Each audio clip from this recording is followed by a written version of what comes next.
Hello viewers, welcome back to your channel life style of నిష్ఠ. ఎలా ఉన్నారంతా?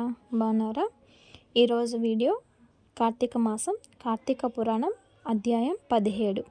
కార్తీక పురాణం చదివే వాళ్ళకి ఎంత పుణ్యమో వినే వాళ్ళకు కూడా అంతే పుణ్యమని మన పురాణాల్లో చెప్పబడింది. ఇకపోతే ఈరోజు 17వ రోజు బహుళ విధియ. వనభోజనము మంచిది. ఉల్లి, ఉసిరి, చద్ది, మజ్జిగ, ఎంగిలి తరిగినవి వస్తువులు తినకూడదు. బంగారం, దానం చేయాలి. 17వ రోజు చేయవలసినటువంటి పారాయణం. అంగీరసుడు చేసిన జ్ఞానబోధ. ఓ మునిశ్రేష్ఠులారా, ఓ ధనలోభి, మీకు కలిగిన సందేహాలకు సమాధానం చెప్పుచున్నాను, శ్రద్ధగా వినండి. కర్మ వలన ఆత్మకు దేహధారణ కలుగుచున్నది. కావున శరీర ఉత్పత్తికి కర్మ కారణం అగుచున్నది. శరీర ధారణము వలన ఆత్మ కర్మను చేయును కనుక కర్మ చేయుటకు శరీరమే కారణం. స్థూల సూక్ష్మ శరీర సంబంధము వలన ఆత్మకు కర్మ సంబంధం కలుగునని పూర్వం పరమేశ్వరుడు పార్వతీదేవికి చెప్పాడు. దాన్ని మీకు నేను చెప్తాను, వినండి. ఆత్మ అనగా ఈ శరీరము అహంకారంతో ఆవరించి ఉన్నది అని అంగీరసుడు చెప్పగా, ఓ మునీంద్ర, నేను ఇంతవరకు ఓ దేహమే ఆత్మ అని భావించుచున్నాను కనుక అహం బ్రహ్మ, నేను బ్రహ్మను అనే దాన్ని వివరించండి అని కోరాడు. అప్పుడు అంగీరసుడు, ఈ దేహము అంతఃకరణ వృత్తికి సాక్షి. నేను, నాది అని చెప్పబడు జీవాత్మయే అహం అను శబ్దం.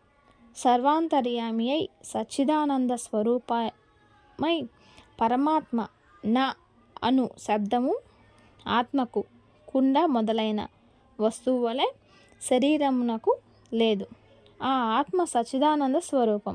బుద్ధి, సాక్షి, జ్ఞానరూపి శరీర ఇంద్రియములు మొదలగునవి వ్యాపారమునందు ప్రవర్తింపచేసి వానికంటే వేరుగా ఉన్నదై ఎల్లప్పుడూ ఒకే రీతి ప్రకాశించు ఉండున్నదై ఆత్మ అనుబడు నేను అనునది శరీర ఇంద్రియాల్లో కూడా నామరూపంతో ఉండి నశించుటయే కాక ఇటు దేహమునకు జాగ్రత్యప్ప సుషుప్త అవస్థలు స్థూల సూక్ష్మాకార శరీరాలను మూడింటిని అందులోనూ నేను, నాది అని వ్యవహరించేదే ఆత్మయని గ్రహించవలెను. ఇనుము సూదంటూ రాయిని అంటి పెట్టుకొని తిరుగునట్లు శరీర ఇంద్రియాలు దేనిని ఆశ్రయించి తిరుగుచుండునో అదే ఆత్మ. అట్లే అవి ఆత్మ వలన తమ పని చేయును. నిద్రలో శరీర ఇంద్రియాలు సంబంధం లేక గాఢ నిద్రలో మేల్కొన్న తరువాత నేను సుఖనిద్రపోతిని, సుఖంగా ఉన్నది అనుకునేది ఆత్మ. దీపం గాజు బుడ్డిలో ఉండి ఆ గాజును ప్రకాశింపచేయునట్లే ఆత్మ కూడా దేహేంద్రియాలను ప్రకాశింపచేయునట్లు ఉన్నది. ఆత్మ పరమాత్మ స్వరూపము అగుట వలన దాని ద్వారా పుత్రాదులు ఇష్టమగుచున్నారు. అట్టి విశేష ప్రేమాస్పదమగు వస్తువులు ఏదో అదియు పరమాత్మ అని గ్రహింపుము. తత్వమసి మొదలైన వాక్యములందలి త్వం అను పదమునకు కించిత్ జ్ఞాత్వాది శశిష్టమందు జీవాత్మయని అర్థం. తట్ అనుపదమునకు సర్వజ్ఞ దిగుణత్వ విశిష్టమైన సచ్చిదానంద స్వరూపమని అర్థం. తత్వమసి అనేది జీవాత్మ పరమాత్మల ఏకత్వమును బోధించును. ఈ విధంగా సర్వజ్ఞ ధర్మాలను వదిలివేయగా సచ్చిదానంద రూపం ఒక్కటియే నిలుచును. అదియే ఆత్మ. దేహ లక్షణమయుండుట, జన్మించుట, పెరుగుట, క్షీణించుట, చచ్చుట మొదలగు 6 భాగాలుగా శరీరానికే గాని ఆత్మకు లేవు. జ్ఞానానంద స్వరూపయే పూర్ణత్వము కలది. వేదముల్లో దేనికి సర్వజ్ఞత్వము, ఉపదేశము, సంపూర్ణత్వము నిరూపించబడి ఉన్నదో అదియే ఆత్మ.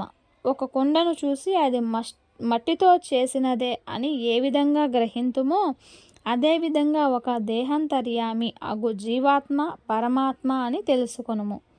జీవులచే కర్మఫలమును అనుభవింపచేసేవాడు పరమేశ్వరుడు. జీవులు ఆ కర్మఫలము అనుభవింతువారై నీవు తెలుసుకొనుము. అందువల్ల మానవుడు గుణసంపత్తి గలవాడై గురు శుశ్రూష చేసిన సంసార సంబంధమగు ఆశలన్నీ విడిచి విముక్తి పొందవలెను. మంచి పనులు తలచి చిత్తశుద్ధియు దానివల్ల భక్తి జ్ఞాన వైరాగ్యం కలిగి ముక్తి పొందుదురు. అందువల్ల సత్కర్మానుష్ఠానము చేయవలెను. మంచి పనులు చేసినా కానీ ముక్తి లభించదు అని అంగీరసుడు చెప్పగా ధనలోభుడు నమస్కరించి ఇట్లనెను. స్కంద పురాణంలో వశిష్ఠ ప్రోక్త కార్తీక మహత్య మండలి సప్తదశ అధ్యాయం 17వ రోజు పారాయణం పూర్తి అయినది. చూసారు కదండి ఈరోజు వీడియో అయితే ఇది. ఈ ఈశ్వరుని యొక్క కరుణా కటాక్షాలు మన మీద ఎల్లవెల్లలా ఉండాలని మనస్ఫూర్తిగా కోరుకుంటున్నాను.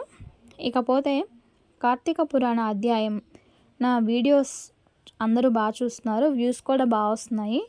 కాకపోతే చూస్తున్నారు కానీ చాలామంది సబ్స్క్రైబ్ చేసుకోవట్లేదు. దయచేసి సబ్స్క్రైబ్ చేసుకోండి. నచ్చితే లైక్ చేయండి, షేర్ చేయండి. Thanks for watching. నెక్స్ట్ వీడియోలో మళ్ళీ కలుద్దాము. అంతవరకు నమస్తే. Don't forget the subscribe.